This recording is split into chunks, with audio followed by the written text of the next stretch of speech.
the research we began 22 years ago and that culminated in a study just about 12 months ago was looking at kind of a meta-study of the four things that have recurred as we've talked with the Danny Meyers of the world.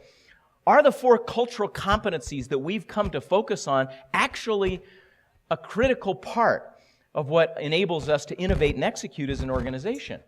We involved over 7,000 managers and employees in this study. It was a worldwide study.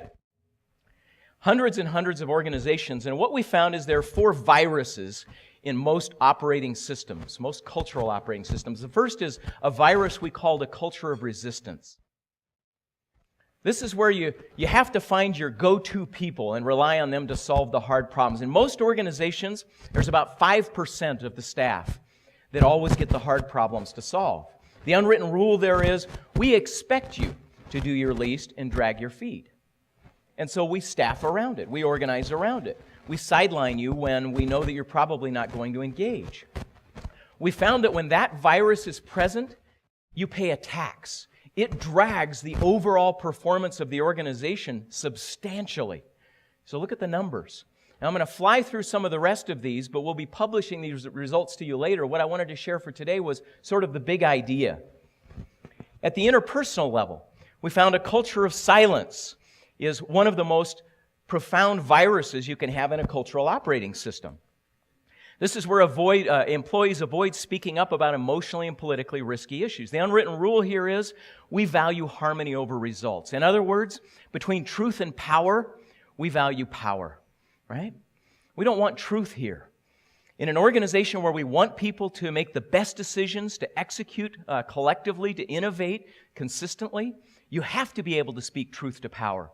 When we were talking with David Levin, he was looking down the list of these cultural operating system characteristics, and he says, Kip's really good at this one. He says, we're slow to commit because we'll always tell you we disagree. But once we commit, then we execute. Which brings us to the cost of this one. There's a tax. What if the performance of your organization were dragged across the board by 16% in its ability to execute, 18% in your ability to innovate? Would that matter? That leads to the next, which is where Levin's describing as a strength of theirs. He says the virus here is that employees adopt a code of silence about accountability problems.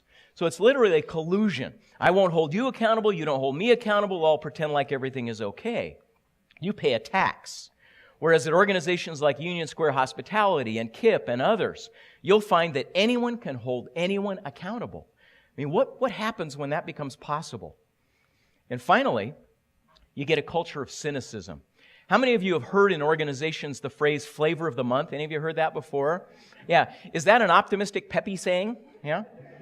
Now, generally, people are saying it when somebody announces a bold new idea, but in my mind, what I'm saying is, yeah, we'll see if that actually happens.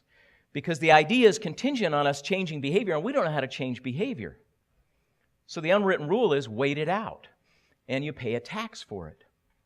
We ask the question, what if you had the converse? I mean, are there organizations where individuals are capable of self-directed change, where you have intellectual honesty, where there's peer accountability across the organization, where leaders know how to influence profound, sustainable behavior change? What if you had all of those in place?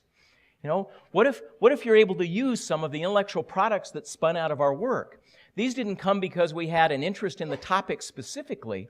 It's because we found if you can do that, you execute and innovate. We found that if you can do that, if you create a culture where anyone can say anything to anyone, it drives performance. We found that if you can create a culture where everyone feels responsible to hold everyone else accountable, it makes a profound difference. And finally, if leaders are skilled at influencing rapid, profound, sustainable behavior change, here's what starts to happen. You know, the relationships between those cultural factors and performance factors are statistically profound. What happens is your capacity to innovate and execute increases. You get a bonus rather than a tax. Your capacity to innovate and execute when people have intellectual honesty across the organization, accountability and influential leadership soars. What we want to share with you is the Vital Smart story. What we hope you get over the next couple of days is the larger frame. We're trying to create human systems that respond to the opportunities to transform possibilities into facts in extraordinary ways. We also believe the human system that you're part of sitting in this room has those same characteristics. We hope that what will happen over the next 2 days is your capacity to create self-directed change, to change your life in a positive way, to achieve unprecedented levels of honesty and openness with others, to create high accountability relationships, and to influence human systems is significantly improved.